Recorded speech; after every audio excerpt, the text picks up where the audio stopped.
Hola Edu, ¿cómo te va? ¿Cómo están? Bien, ¿Cómo va eso? ¿Todo bien? ¿Todo bien? Muy bien, bien, todo bárbaro. Todo bárbaro. ¿Lo de la calle? ¿Lo de la Lo del calle? presidente de la calle Pou. Me quedé pensando, porque tengo algo de la calle para mostrarte. ¿De la calle Pou? No, de la calle, pero ahora te voy a... De las calles de acceso... Ahora te voy a mostrar, ahora me contás lo de la calle. Después te muestro esto. ¿Eso qué es? Las calles de acceso a algunas ciudades turísticas. En estos momentos. ¿Ah, están cerrados? Cerrados por los vecinos. Ahora te lo muestro. Para que la gente no entre. Ahora te lo cuento porque es indignante, ¿eh? Adelante. Es indignante que la gente tenga que poner vigas en las calles para que no se le meta el turismo. Ahora te lo cuento. La calle Pou, ¿qué me Es decís? tremendo. La calle Pou. Mirá que es igual el pensamiento de un líder que defiende en estos momentos el bolsillo de la gente.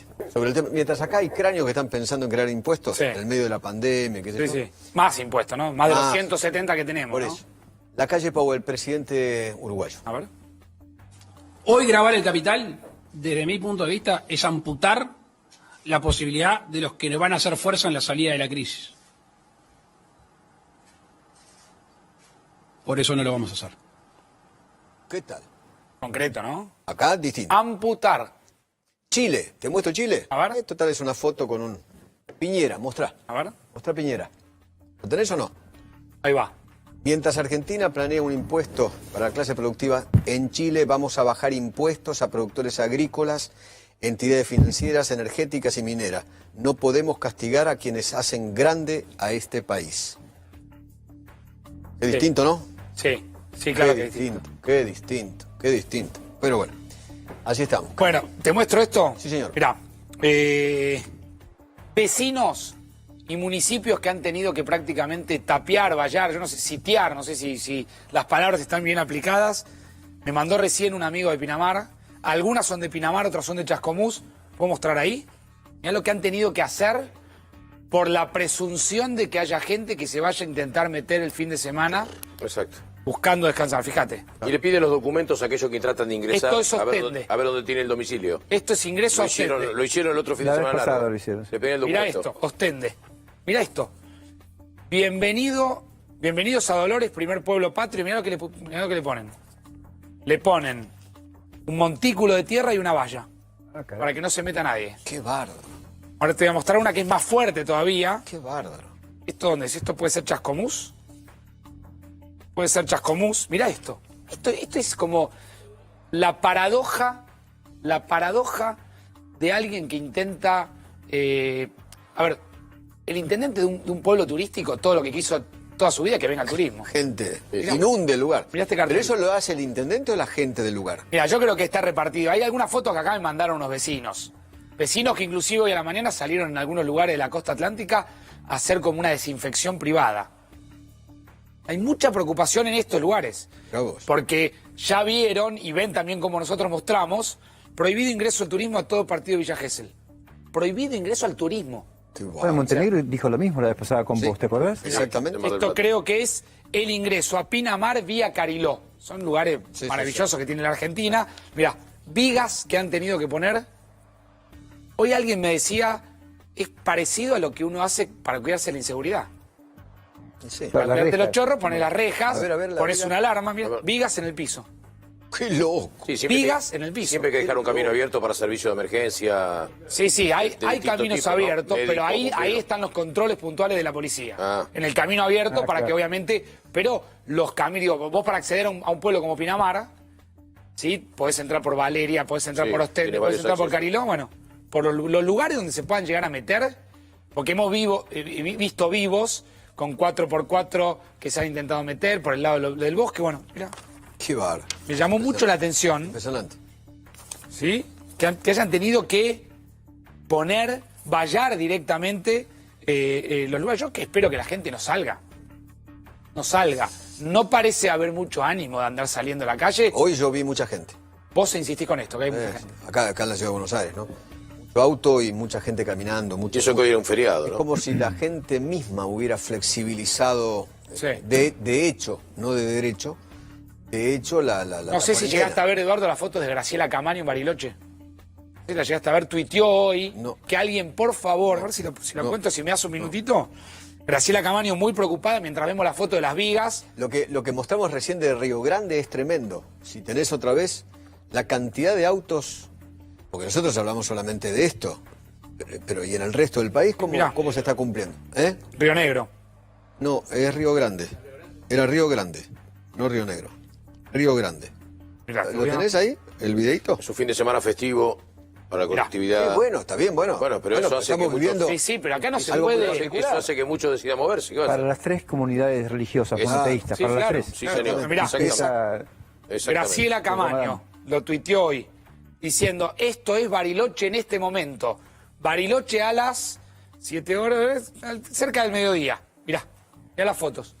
A ver si mirá la foto de Bariloche. Mirá las fotos. Tremendo. El centro Pero lo de caramba. Río Mirá Grande... el centro cívico de Bariloche. No, Eduardo. tremendo. Mirá, Tremendo. van a comprar, Tremendo. cantidad de autos. Como si nada pasara. Como si nada pasara. Bueno, por eso te digo, en Río Grande da la sensación que es como si fuera una desobediencia civil, ¿entendés? Cientos y cientos de autos. ¿Qué sé yo? La verdad. Pero bueno. Mira, esto es Campana, nos están viendo de Campana, que también mandan, ¿sí?, una foto. Este es el arco de ingreso a Campana. Es un lugar que para los que conocen la zona, fíjate, ahí está el arco y ahí están los montículos de tierra, Ah, también. que yo creo que esto es parte del municipio y parte de algunos vecinos que Es que si lo hace el municipio, si lo hacen los viven en las vecinos... cercanías y le meten el montículo de Es que lo tierra. tienen que hacer los vecinos inexorablemente con un acuerdo, aunque sea tácito, el municipio. Si no, el municipio iría y correría lo que pusieron en ingreso. Tiene que haber El histórico arco de permiso. Campana hoy, me dice un vecino de Campana claro. que nos está viendo. Pero bueno, hay de todo. Evidentemente hay percepción en los centros turísticos de que la gente puede irse. Digo, que tenga clara la gente que aquel que se vaya, se le van a quedar con el auto, va a tener un inconveniente, se va a quedar en el medio de la ruta sin el vehículo, tener una causa penal. va a tener una causa penal, Tiene ganas, una multa que le van a aplicar. una multa, hablan de multa de 100 lucas. Por eso, me parece que... Digo, no está para andar... Obviamente. Y el Saliendo. riesgo de contraer el virus. Sí, y de propagarlo. Y de propagar. Claro. De propagarlo. Pero de mucho más. propagarlo. Yo he visto con mujeres, con los hijos. Es tremendo.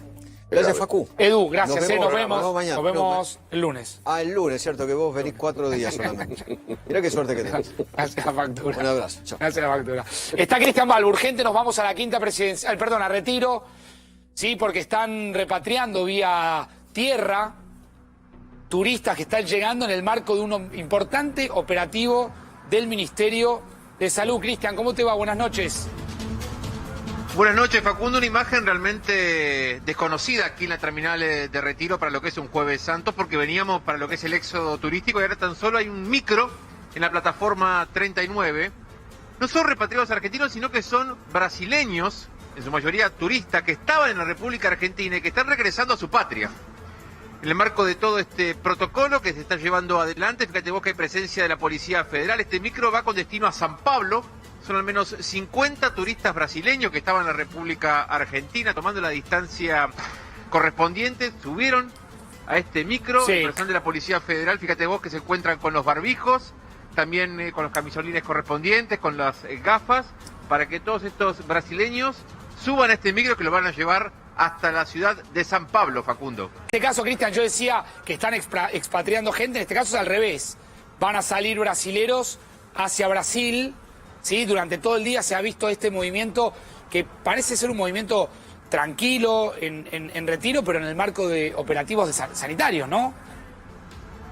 Para lo que resta de la jornada de hoy van a llegar repatriados, sí, a las 23 horas aproximadamente un micro procedente de Brasil.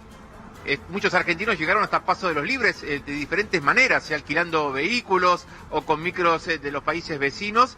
Va a llegar este micro de Brasil y a la medianoche se espera un micro procedente de Chile. ¿Qué es lo que pasa? Sí. ¿Cómo es ese procedimiento cuando llegan los argentinos repatriados? Retiro es como una especie de centro de distribución. De paso, déjame que te muestre que está completamente vacío. Y Claudio Merino te va a mostrar cómo luce, impacta esta imagen realmente, ver. Facundo, ver la terminal de Retiro así completamente vacía. Claro, vacía, Cristian, y vacía. acá me acota Luis Rosales, que encima Jueves Santo, que habitualmente Estaría, pero Retiro sería un incendiado. hormiguero prácticamente, Incendiado. y está vacío. Mira esta imagen. Es impresionante. Cada vez que ponemos la mirada en algún lugar característico de la ciudad de Buenos Aires, nos encontramos efectivamente con postales inimaginables. Luis, ¿cómo te va? Buenas noches. ¿Cómo te va, Facundo? ¿Y sabés lo que está sufriendo la industria turística como consecuencia Claro. de esto, no? Imagínate lo que es. Esta era la temporada, una de las temporadas más altas para el turismo en todo el país. Hay provincias, ciudades enteras, la paradoja que mostraba recién vos. Ciudades que son turísticas que prohíben la entrada de turistas. Yo quiero volver un minutito. Quédate, Cristian, con esta imagen. Ya vuelvo con vos. Quiero volver acá con la cámara 1 a mostrar estas imágenes que efectivamente muestran de qué manera en algunos pueblos, en algunas ciudades turísticas, estoy ahí, en algunas ciudades turísticas, están preparándose para el fin de semana. Yo quiero creer que la gente no se va a ir el fin de semana. Son imágenes que realmente son prohibido ingreso al turismo en todo el partido de Villa Gesell. Fotos que muestran las vigas y las vallas que ponen en los accesos a las distintas ciudades, Villa Gesell, Valeria del Mar, Ostende, ¿sí? Centros turísticos que bloquean los accesos. Obviamente tienen la presunción de que la gente va a ir. Mientras tanto, la imagen que se contrapone, que estamos en Retiro, en vivo, con Cristian Balbo, con pasajeros que empiezan a irse de la Argentina, en el medio de un operativo sanitario. Pero fíjense los centros turísticos cómo bloquean los accesos. Si bloquean los accesos es porque tienen la presunción de que la gente se va a querer ir. Y vamos a ver un poquito, ya vuelvo a Retiro, Ezequiel, ¿cómo te va? Buenas noches. Muy buenas noches, Facundo. Bien, hoy estuvo sobrevolando el ministro del Interior y la ministra de Seguridad distintos lugares del AMBA para ver cómo se está cumpliendo la cuarentena. Así es, en este marco de los operativos que están haciendo con las fuerzas federales, que además son coordinados en el caso de las fronteras con la ciudad. Estos son los accesos que veíamos recién en pantalla hacia la ruta 2, los peajes, son lugares siempre de retenes, lugares clave, y luego estuvieron sobrevolando también otras zonas para ver justamente cómo estaba funcionando la cuarentena. A propósito, Facundo, de esta Semana Santa, donde se espera, e inclusive había rumores de gente que se podía ir a un country, ¿no? Como si eso estuviese habilitado. Uno se tiene que quedar en el lugar donde justamente prestó domicilio desde que comenzó la cuarentena. Ahí está el ministro del Interior, Guado de Pedra, con el colega Gabriel Sued. Claro, hay que insistir con que la cuarentena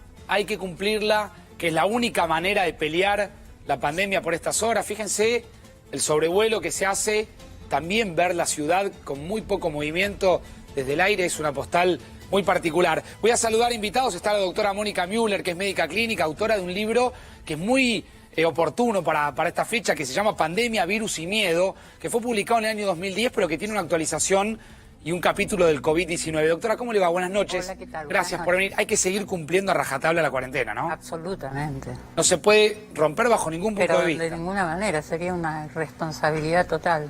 Yo quiero compartir después con usted, doctora, alguna de las frases de este libro, que es Pandemia, Historia desde la gripe española hasta el COVID-19, que se desprenden de algunos escritos suyos, de algunas entrevistas que le han hecho. Está también con nosotros el doctor Juan Ignacio Egelmeyer, que es médico, que es neumonólogo. Doctor, ¿cómo le va? Bien, muy bien, muchas gracias por la Coincide invitación. con la doctora Müller, no se puede romper bajo ningún punto de vista la cuarentena. Lo que hay que comunicarle a la gente es que la cuarentena ya tenemos evidencia y tenemos datos de que está surtiendo efecto. Sí.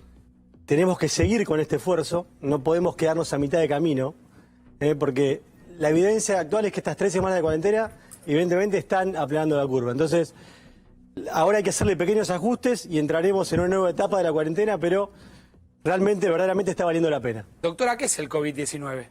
Es la enfermedad provocada por el SARS-CoV-2. O sea que esta pandemia viene de otra...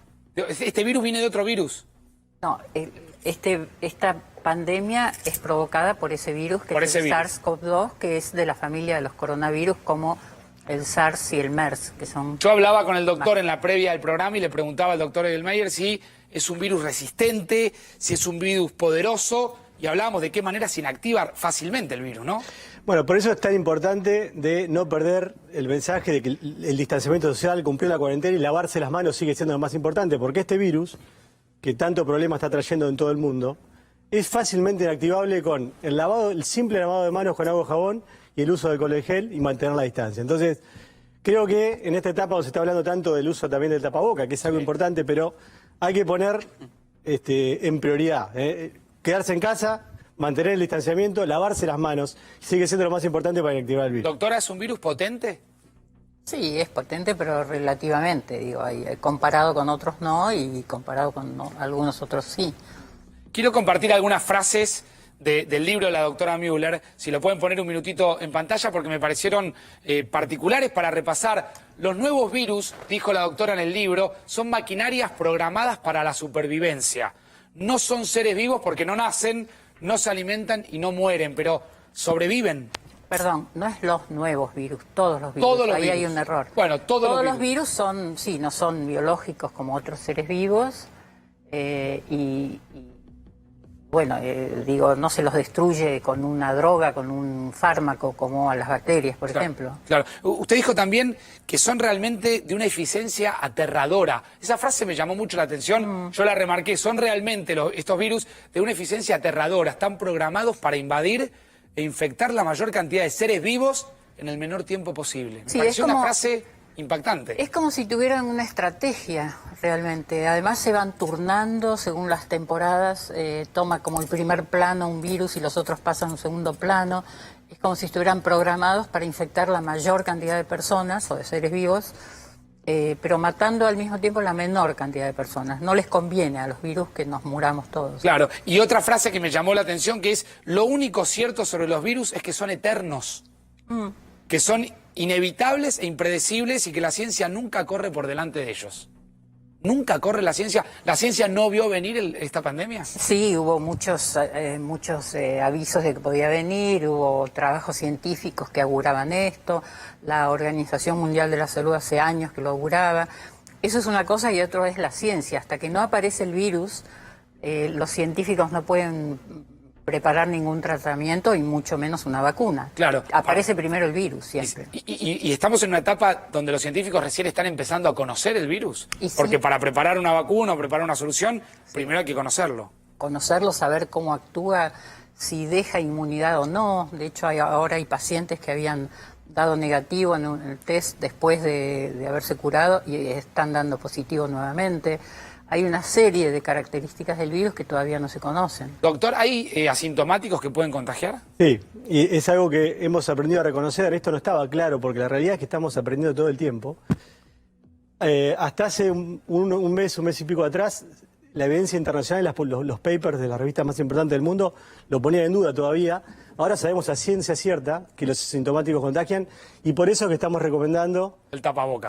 Salir a la calle, sobre todo para salir a la calle. Doctora, ¿usted coincide con el tapaboca? ¿Hay que taparse la boca? Sí, hasta ahora no tanto, hasta que se empezó a saber esto, que hay tantos asintomáticos y por supuesto contagiosos. Y ahí usted cambió un poco la postura que tenía respecto al tema del barbijo. Sí. Pues yo leí que al principio usted decía barbijo o tapaboca, porque barbijo es para los médicos. Tapaboca no tiene mucho sentido porque uno se tapa la boca. No, tenía sentido para mí si uno tenía la enfermedad, por supuesto, para no transmitir aerosol. Frente al tema de los asintomáticos, ¿usted cree que hay que...? Sí, es así, sí. Y una pregunta, ya te doy, Luis, y una pregunta. ¿El virus, doctor, está en el aire? ¿Está acá el virus entre nosotros? El virus está en el aire. Este es un virus que se transmite por vía aérea y penetra al organismo a través de la vía aérea y de las mucosas. Ahora, como es un virus que tiene un peso molecular bastante grande y es bastante pesado, no permanecería, y hablo siempre en potencial porque, repito, estamos aprendiendo, flotando. No estaría tanto tiempo flotando en las gotitas, con lo cual el principal modo de contagio sería a través del contacto con las superficies y luego uno se lleva a la boca, a la vía aérea, a las mucosas, las manos. Por eso es tan importante el lavado de manos. Claro. A ver, yo le pregunté al doctor fuera de aire, uno siempre trata de llegar un ratito antes y charlar también con los entrevistados. Yo le preguntaba por la potencia de este virus. Yo decía, si el virus se inactiva fácilmente así, ¿lo inactivo de esta manera con alcohol en gel? Sí. Y yo toqué una superficie, si yo toqué acá, esta superficie, y esta superficie la tocó alguien que estaba infectado con el coronavirus, yo después vengo y de esta manera lo inactivo. Sí, la tocó alguien, o estornudó a alguien, o habló a alguien y le cayeron las gotitas ahí. ¿Y hay ahí? cantidades? ¿Se pueden determinar cantidades? ¿Hay estudios sobre si, por ejemplo, alguien te respira comparado con alguien te estornuda? ¿Alguien depende de cantidad de gotitas para que pueda inocular a otra persona? Yo no lo sé, pero sí el tamaño de la gotita, eso sí, se sabe, hay distintos tamaños.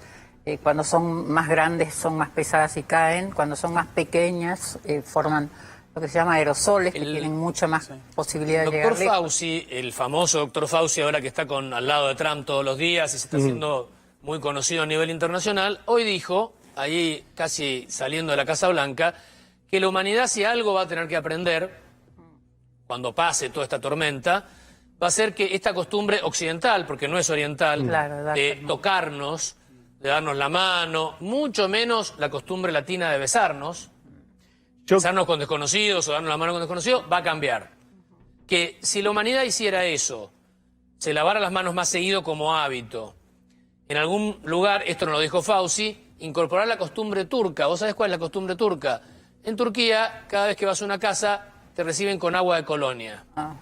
Y vos te lavás las manos con agua de colonia como una cosa de bienvenida, pero que en el fondo debe tener alguna función sanitaria de antes, ¿no? Doctora, Con esas 3 o 4 cosas dicen que, por lo menos, este virus o todos los de las influencias quedarían bastante más confinados. Doctora. Es probable, pero hay otras formas de transmitir que no es solo dar la mano a una persona. Claro. Esto que decíamos recién, alguien que toca una superficie y después toca el celular y se acerca el celular a la cara. Claro. Es imposible evitarlo totalmente, creo. Doctora, le quiero preguntar qué la motivó a investigar virus. No investigo virus, no soy viróloga para nada. Es un interés más bien detectivesco el que tengo. O a escribir, ¿no? Más que investigar. Y literario también. Me fascinó siempre el fenómeno de la gripe española, que es la mayor causa de muerte en menor tiempo en la historia de la humanidad. ¿Cuánta gente murió? Entre 80 y 100 millones de personas en 8 meses. ¿En 8 meses? En un momento en que no había vuelos transoceánicos, o sea que realmente el contagio igual sucedió en forma más lenta, pero fue una gripe muy, muy mortal, sobre todo en personas jóvenes, menos de 40 años y chicos también, ¿no? Siempre me llamó la atención el silencio que hubo después sobre eso. No se hablaba hasta 80 años después, 70 años después, en que empezaron a aparecer testimonios de personas que la sufrieron o que eran chicos en esa época. ¿Y sabe qué, doctora? Por estas horas se habla mucho del impacto económico, ¿sí?, que pueda llegar a dejar esta pandemia. Del impacto en las estructuras sanitarias de todos los países. Sí. Cuando usted investigó la gripe española, ¿qué impacto social dejó esa gripe en el mundo entero? Yo tengo la impresión de que hubo un estrés postraumático global. No se habló, y mucho, todos esos años. Hasta el 2008 no se habló de ese tema, 2007. Empezaron, por ejemplo, el libro de Oliver Sacks, Despertar, es donde él va a una clínica, a Carmel, y trata a los pacientes que tenían un estado como de encefalitis letárgica. Todos esos pacientes habían sufrido la gripe española, que una de sus secuelas podía ser esto, la encefalitis letárgica. Pero no se hablaba de la gripe española. Estaba ese libro, se hablaba de esos pacientes. Hubo muchas personas famosas que murieron durante esa gripe. No se lo relacionó. Muchos políticos, primeros ministros. También, sí, hubo muchos casos, no solo en Europa, también acá en Latinoamérica también, ¿no? Y en Estados Unidos también. Eso siempre me fascinó, esa especie de silencio sobre algo tan terrible. Doctora, ¿cómo pegó la gripe española en Argentina, en Buenos Aires? Hubo muchos muertos. Fue fuerte. Muchos, sí, en Brasil también, muchos hubo. Un poco menos de lo que se esperaba, más en Brasil más de los que se esperaban, en México. Doctora, ¿usted cree que también lo que está sucediendo, esta pandemia, pone en jaque de alguna manera la idea de que hay países desarrollados con sistemas sanitarios robustos? Bueno, sí, aparentemente sí. Aparentemente en Italia uno de los problemas es el sistema de salud que no funcionó muy bien. Es aparente, todo eso se verá después, hasta que no están los estudios, las estadísticas y se puede concluir, son cuestiones aparentes. Hay lugares como Singapur, que tiene un sistema de salud muy fuerte, muy bueno, donde hubo muy pocos casos mortales, pero mirá qué interesante, levantaron la cuarentena y empezó a haber casos nuevamente, tuvieron que volver a poner la cuarentena. Claro. Doctor, ¿cómo está el sistema sanitario argentino? ¿Estamos preparados? Bueno, en el Hospital de Clínicas nos estamos preparando, la verdad que estamos haciendo un esfuerzo formidable, todo el personal del hospital, desde la dirección para abajo. El hospital se está acondicionando verdaderamente para recibir esta guerra, que, como hablábamos fuera del aire, por suerte está controlada por el momento, y no hemos sido desbordados, pero el Hospital de Clínicas se está preparando de manera formidable y el sistema de salud argentino siempre ha sido un sistema de salud sólido, con todas nuestras dificultades, y tenemos la ventaja, que esto de estar en el sur del mundo, de que la epidemia haya llegado más tarde, nos haya dado tiempo, y nosotros hemos tomado las medidas correspondientes, haciendo esta cuarentena estricta que nos está permitiendo ganar tiempo. ¿Para cuándo esperamos el pico, doctor? Nadie lo sabe a ciencia cierta, pero creemos que va a ser alrededor en mayo, a mediados de mayo probablemente, pero nadie lo sabe a ciencia cierta. Espera un minutito, doctora, una información de último momento que tiene que ver con una historia muy particular, con la historia de un pueblo, ¿sí? Loncopué, un pueblo, ahora va a contar Ezequiel la información de último momento, de 6.000 habitantes con 2 muertos y 19 contagiados. Ezequiel, contame de qué se trata el anticipo de último momento, dale. Facundo, esta historia continúa porque el gobernador Omar Gutiérrez dispuso cerrar el pueblo, cerrar este pueblo de Neuquén, de unos 5.000 habitantes. El 20% de la población, allí lo estamos viendo, es mayor de 60 años. Ya hay 2 fallecidos, casi 30 infectados y 65 personas sospechosas. Se transformó este pueblo de Neuquén en el primer pueblo aislado por el coronavirus. Nadie puede entrar ni salir del pueblo. Está toda la población siendo monitoreada, pero sobre todo este dato, ¿no? 2 de cada 10 son mayores de 60 años y la historia que vos contabas, ¿no? Un asado en el cual una sola persona infectó a varios de sus compañeros, a varios de sus vecinos y por eso tuvieron que aislarlo. Me cuentan que además en Neuquén, mañana, Facundo, el gobernador Gutiérrez va a implementar el uso del barbijo obligatorio en toda la provincia. Se va a sumar al lote de provincias que ya tienen efectivamente esta disposición, ¿no? Que sea obligado. Y me cuentan también, para que tomemos la dimensión de lo que fue el caso en este pueblo, que 1/3 del total de los infectados de Neuquén son todos en Loncopué. 1/3. Con lo cual el impacto ha sido te digo, Ezequiel, hoy hablé con el provincia. intendente y no está claro bien cómo, digo, no tienen todavía la posibilidad de identificar el paciente cero de este pueblo, ¿no? Es decir, cómo fue el camino, cómo fue la ruta, ¿sí? Parecería que fue por Chile, ¿no? Pareciera, hay un pueblo cercano, se llama Las Lajas, que habría tenido un ciudadano contacto con alguien que habría estado en Chile, pero tampoco está confirmado oficialmente. No está claro, se supone que violaron la cuarentena para hacer este asado y se terminaron contagiando, Facundo. Es una historia increíble y ahora se transformaron en el primer pueblo de la Argentina. Pasó en nuestros países del mundo, pero en la Argentina el primer pueblo aislado por orden de ¿Qué significa, Ezequiel, que esté aislado? Significa que nadie puede entrar y salir, que hay un control muy estricto, que solamente pueden abastecerlo, por ejemplo, con alimentos y medicamentos, pero un control muy estricto y que, por supuesto, hay una orden de cuarentena total. Es decir, lo que estamos viendo en muchos pueblos, en el interior de la provincia de Buenos Aires, por ejemplo, es gente que se autoaísla, pero no hay un decreto del gobernador Kicillof para que efectivamente vos no puedas entrar. De hecho, no es legal que vos frenes el ingreso y salida de cualquier pueblo, salvo que lo disponga una autoridad provincial. Claro. Esta va a ser la primera vez que un gobernador diga, a este pueblo no puede entrar ni salir nadie sin un estricto control y por una sola entrada. Saludo al ministro de Obras Públicas, Gabriel Catopodis, que gentilmente nos está atendiendo. Ministro Facundo Pastor, ¿cómo le va? Buenas noches. ¿Qué tal, Facundo? Buenas noches. Bien, gracias por atendernos. Me llamó mucho la atención una frase que usted dijo en las últimas horas. Después de esta pandemia va a haber que volver a rearmar un país. ¿Usted sigue sosteniendo esto? Bueno, no hay dudas de que va a haber que reconstruirlo, que los argentinos decidimos y acordamos un gran consenso que era cuidarnos de esta pandemia, enfrentar esta enfermedad todos juntos, cuidando en particular a las personas mayores y a los más humildes, y que ahora tenemos que construir otro acuerdo social que tiene que ver con poner en marcha progresivamente la economía y empezar a reconstruir y juntar de alguna manera, rearmar nuevamente la Argentina. Claro, claro. En ese rearmado de la Argentina entra la obra pública que lentamente intenta reactivarse para dar, digo, también fuentes de trabajo. ¿Qué se está haciendo en este sentido, ministro? Bueno, nosotros estamos trabajando hoy, Facundo, con un objetivo muy claro. Todos los esfuerzos están puestos en consolidar, fortalecer una red pública de salud. Esta urgencia nos pidió el presidente que toda la tarea esté dedicada a generar la mayor cantidad de hospitales y de espacios.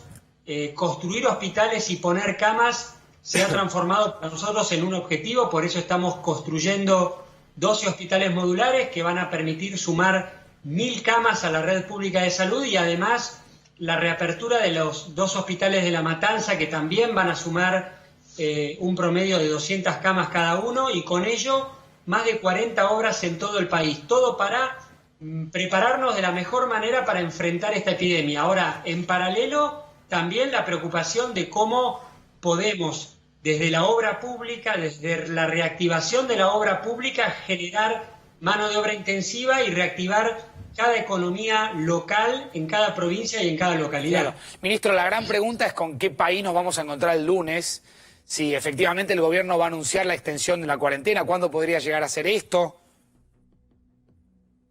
Bueno, las decisiones las va a tomar el presidente a su debido tiempo, escuchando a todos, escuchando a los especialistas de salud como lo viene haciendo, escuchando a los que saben, pero también escuchando a todos los gobernadores, a todos los intendentes, a todos los sectores sociales, empresariales, sindicales, y a partir de allí y de construir un poco el consenso entre todos los actores, cuáles son las mejores decisiones que se tienen que tomar. Hay elementos que nos hacen pensar, Facundo, que tendremos que seguir por este camino para seguir amesetando esa curva. Ya vimos lo que le ha pasado lamentablemente a aquellos países que relajaron, que no tomaron de manera anticipada las medidas, y por eso, bueno, el presidente apela a la responsabilidad de todos para seguir cuidando estas decisiones que se van tomando todos los días. Me parece que la decisión de cuándo se sale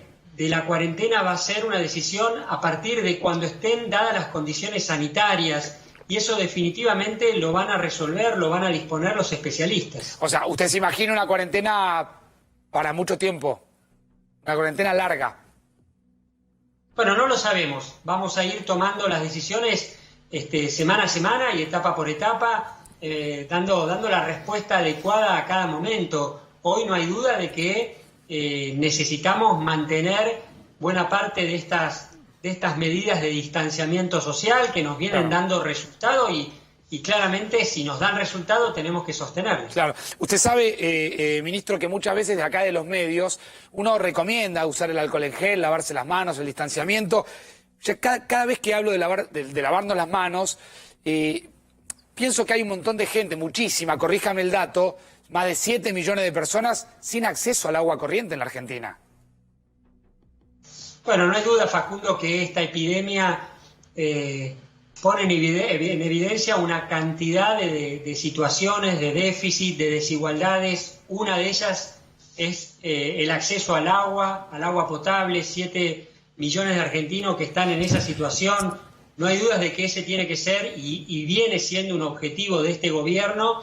Las obras de infraestructura, cuando hablamos de cómo poner en marcha la obra pública, estamos pensando en esas obras por 2 motivos. Primero, porque permiten llegar con agua corriente y en segundo lugar, porque generan mano de obra intensiva. Entonces, tanto con AISA como con ENOSA, que son organismos del Ministerio, estamos trabajando con mucha responsabilidad para llegar lo más rápido posible a ir achicando esa brecha. Claro. A ver, Ezequiel.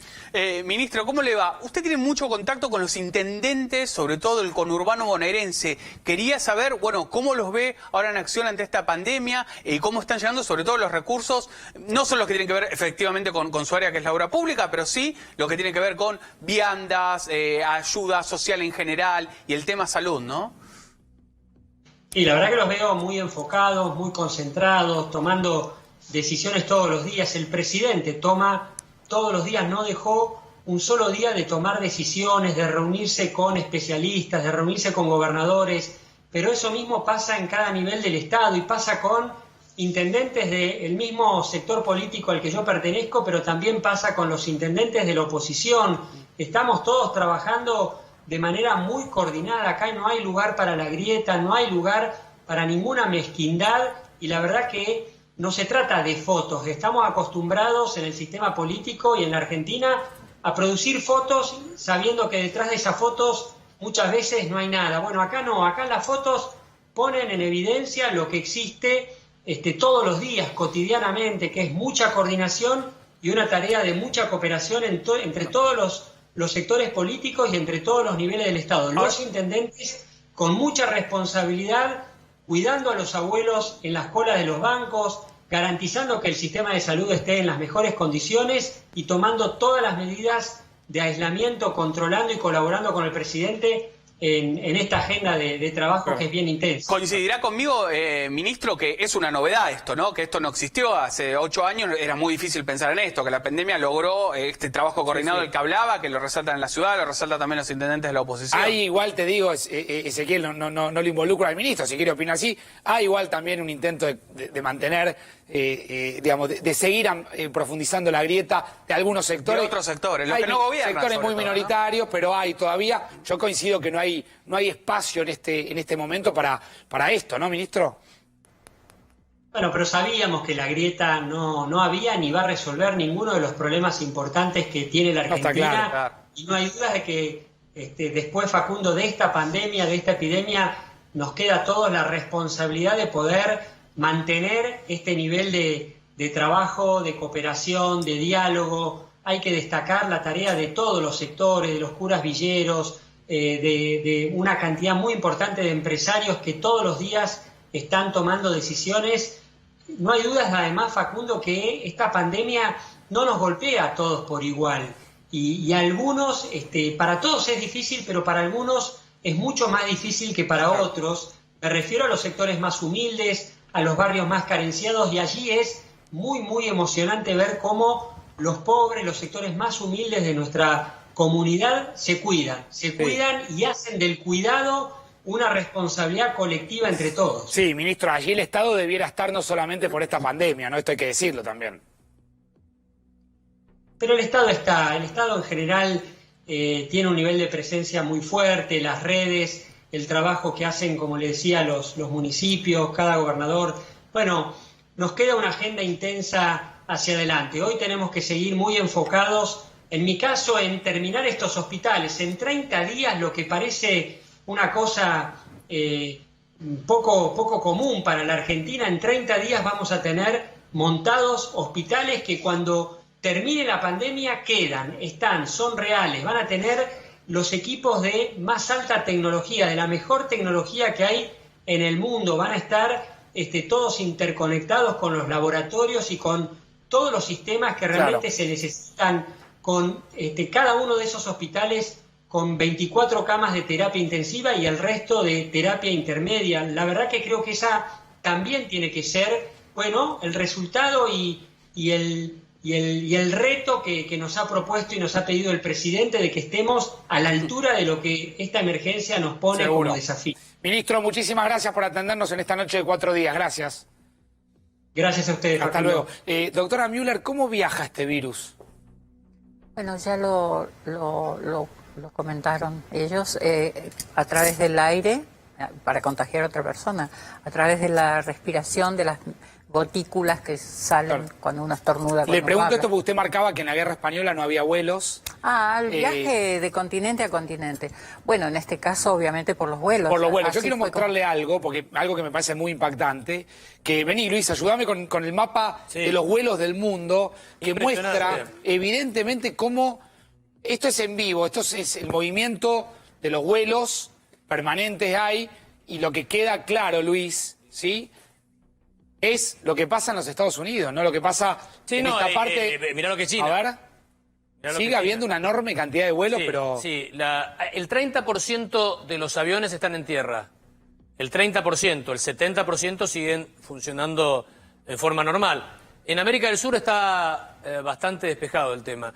Como América del Sur, los epidemiólogos saben mucho más que nosotros, obviamente, está a distancia considerable, es muy difícil de acceder a América del Sur desde los grandes lugares de concentración de la pandemia, donde está más virulenta la pandemia, que no sea, de otra forma que no sea por avión, eso nos protege bastante. Ahora, cuando uno va a la imagen, a la imagen de Estados Unidos, son cargueros, Luis, no, hay aviones de línea. Hay de línea también, no solo cargueros. Estados Unidos suspendió vuelos a Europa, a China, pero no suspendió vuelos internos. Para doctor, es impactante ver el movimiento en Estados Unidos, sobre todo. Poco vuelo interno.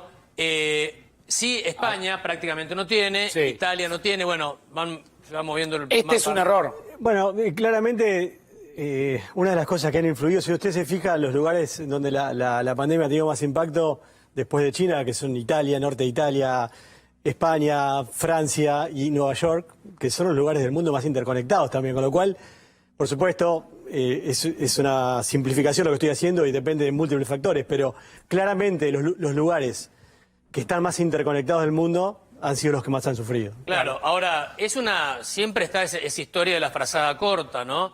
En Estados Unidos en los lugares más interconectados están viviendo en este momento la fase aguda. Pero aún así no entienden que hay que parar los vuelos. O no, sí lo entienden, pero no lo decidieron hacerlo. Esto es ahora, esto es ahora en vivo. Esto es ahora. Ajá. Es impactante, ¿no? Sí lo entienden, pero decidieron hacerlo, Facundo. Sí, a ver. Es otra concepción. Cada avión que usted está viendo acá está volando en estos momentos. Sí, lo tremendo es que cada infectado por este virus contagia a unas 2 o 3 personas en promedio, mucho más que los... Ahora, la gran gripe pregunta común. es si con nuestras medidas tan extremas vamos a lograr evitar que el 60 o el 50 o el 40, como decía Angela Merkel, del % de los argentinos se contagien.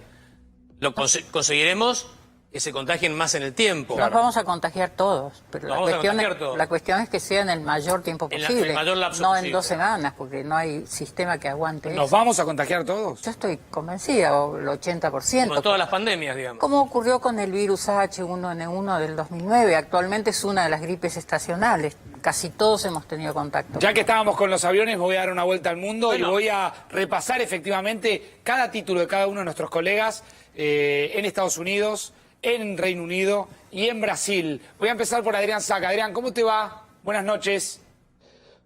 Buenas noches. Ante todo quisiera aclarar algo de lo que estaban hablando. Dale. El mapa que ven con aviones son aviones que están prácticamente vacíos. Los vuelos internos cayeron en facturación un 96%. Hay vuelos que tienen un solo pasajero y solo se está autorizando a volar a todo el personal sanitario.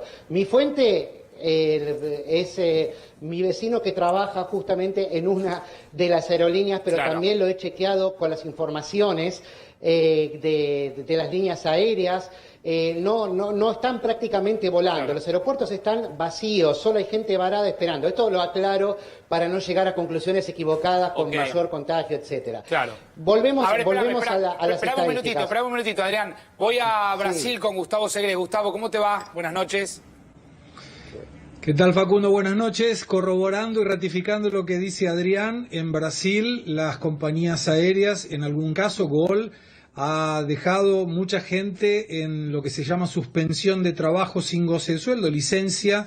Muchos de los vuelos que ustedes ven también son de carga, no es con pasajeros, y se ha hecho una reducción muy drástica de la cantidad de vuelos con pasajeros, de manera que acompaño el mismo análisis que hace Adrián en Estados Unidos. Facundo, este mapa normalmente sería mucho más concentrado en cuanto a cantidad de aviones. Claro, a ver, miremos Brasil un minutito ahora y se ve casi nada de vuelos. Paso por el Reino Unido por Cristian Martin con el título de la noche. Cristian, ¿cómo te va? Sí, buen día, acá ya estamos en la madrugada, estamos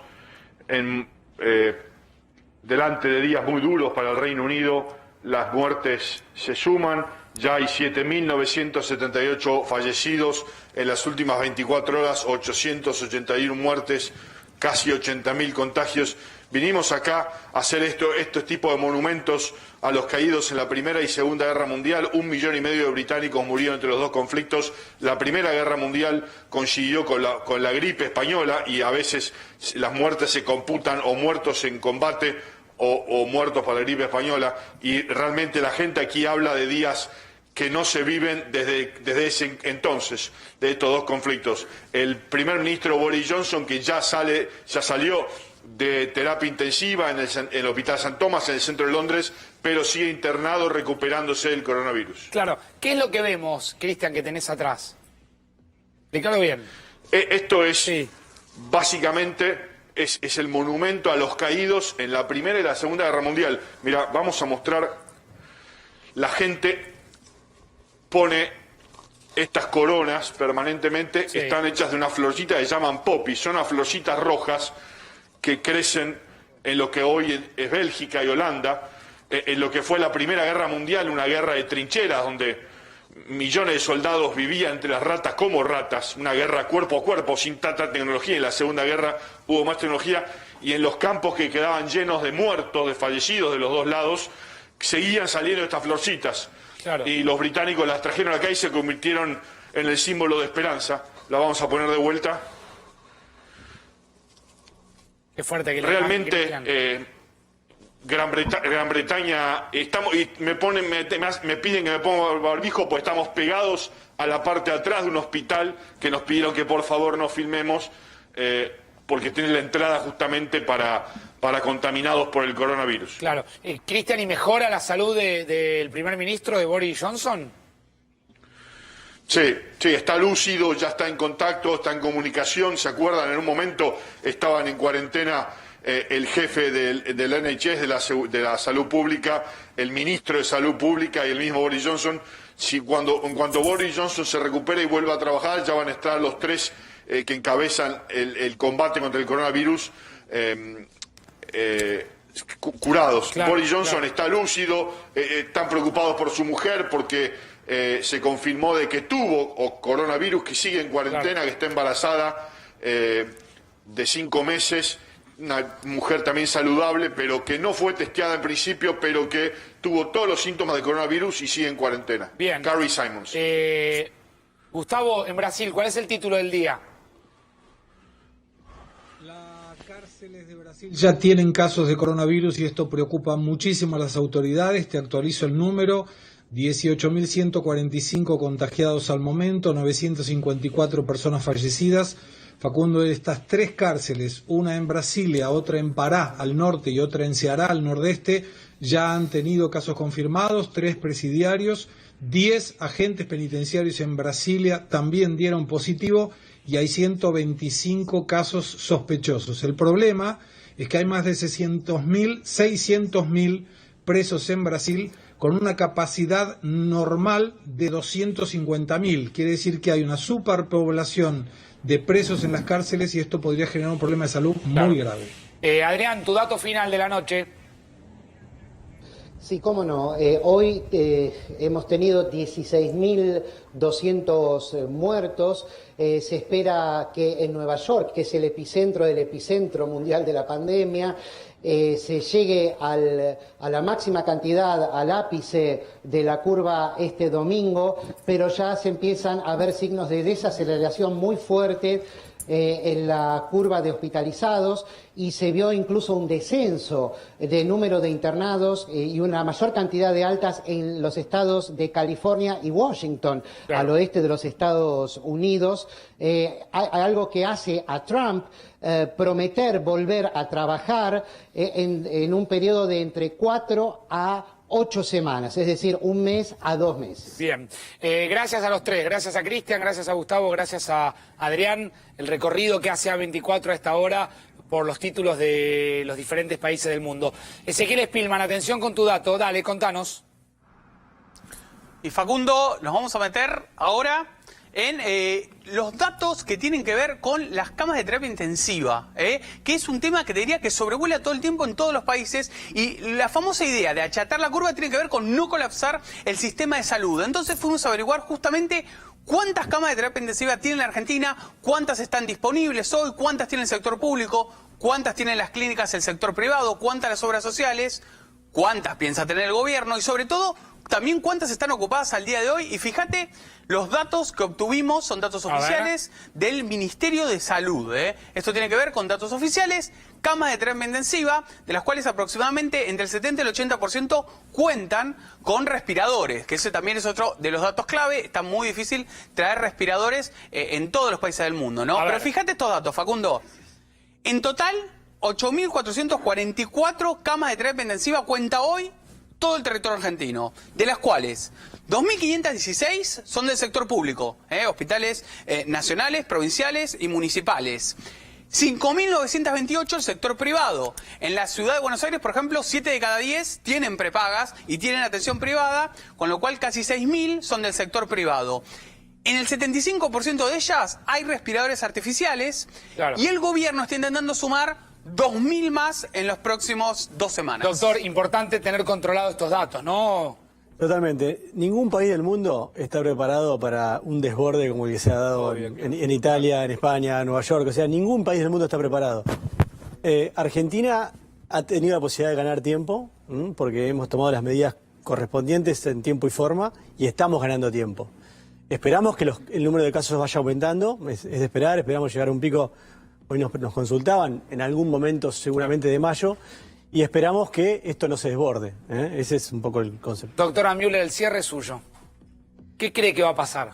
¿Qué cree digamos, qué mundo, qué humanidad vamos a tener dentro de 6 meses, 8 meses, un año? Yo creo que la misma horrible humanidad que somos, porque todo esto lo hemos creado nosotros. Digo, los virus tienen su vida propia y demás, pero las condiciones que hemos creado los humanos, la horrible relación con los animales, los criaderos, la deforestación, la catástrofe que estamos provocando. Hay una mano humana ahí autodestruyendo. Me parece que sí, digo, no culparía solamente pero digo, me parece que estamos contribuyendo a que esto sea un desastre, ¿no? Pero quiero decir otra cosa, me parece que es importante, que estamos sumando muertos, ¿no? 500 muertos, 150 muertos. Hay que tener en cuenta que de la gripe común se mueren unas 500.000, 600.000 personas por año. En el mundo. Claro, en el mundo. Entonces me parece que hay que tener cuidado con eso, porque parece que no se muriera nadie y que por primera vez la gente estuviera muriendo. Por supuesto que esto es gravísimo, porque estos muertos se suman a los otros, pero por malaria se mueren millones de personas, por cólera, por dengue. Digo, hay muchas causas de muerte tremendas que no la vemos, y me parece que no es bueno para el público también estar contando que los periodistas estén diciendo hoy 500, mañana 32. No es eso lo que importa. Y tampoco hace bien a quienes están del otro lado. Yo coincido. No hace bien a nadie, porque además no sirve, porque parece que por primera vez estuviera muriendo la gente. Doctora, le agradezco muchísimo. No, de nada, gracias. Nos vamos, nos reencontramos recién el lunes. Recuerden que esto es de lunes a jueves, 4 días, que sé que viene Babi. Chau, chau.